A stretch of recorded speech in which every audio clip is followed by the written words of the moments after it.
Okay guys, so what we're going to do here is talk about the curve. Now we talk about the exposure.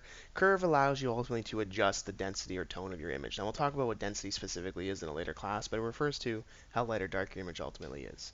So I'm in the quick tool tab up here, and then I'm going to come down to curve, and curve ultimately allows me to raise or lower my tone, or raise or lower density.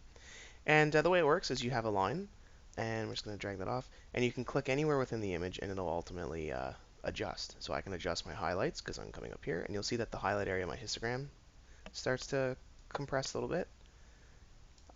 I can add multiple points. I'm going to start lowering.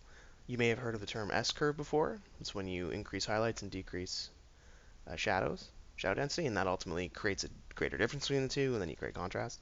Let me just reset this. And what we're also going to do here is show you this tool. So if I move this little device here, what it does is it allows you to click into your image. You notice there'll be an orange arrow here back on my curve. And take a look. It's putting an orange, not an arrow, sorry, an orange line. The orange line is telling you exactly on that histogram inside of the curve and on the main histogram where the tone that my mouse cursor is over here, is actually on the tonality. And I can, if I actually click and add a point. And I can come down here and click and add points. And now I'm ultimately going to control these areas. So if I don't want to touch this area and I just want to darken my shadows, I can. So what it's doing is darkening down the shadows of the steps. Look at that. Maybe I want to have them a little bit darker. And if I want to bring up mids or something like that, I can do that. Now there's a new type of curve within the actual curve in Capture One. They just brought this out for the Capture One 11, or 10, sorry, 11's next year. It's called Luma.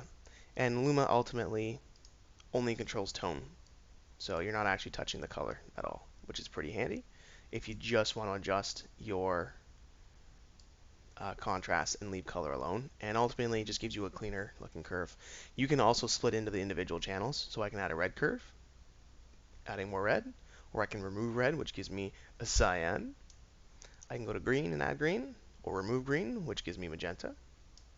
And I can go to blue and add blue, or remove blue and add yellow. So if you wanted to add like a slight warming cast or something, you can do like that. RGB combines all three colors, and then, like as I said, Luma ultimately is just the tone. So there you go. That's the curve. Use the curve, guys, because it ultimately allows you to have far more control over your images than just an exposure slider. With an exposure slider, you know, I can increase or decrease my exposure. With contrast, I can just increase or decrease contrast, and it doesn't give me any control. It doesn't really allow me to control the tones I want. So this gives you two ways to control. This gives you more than 16, because I can have multiple points. Now you wouldn't have multiple points, that's crazy, but you want to have the fewest points possible and the cleanest curve lines you can. There you go guys, that's the curve tool in Capture One.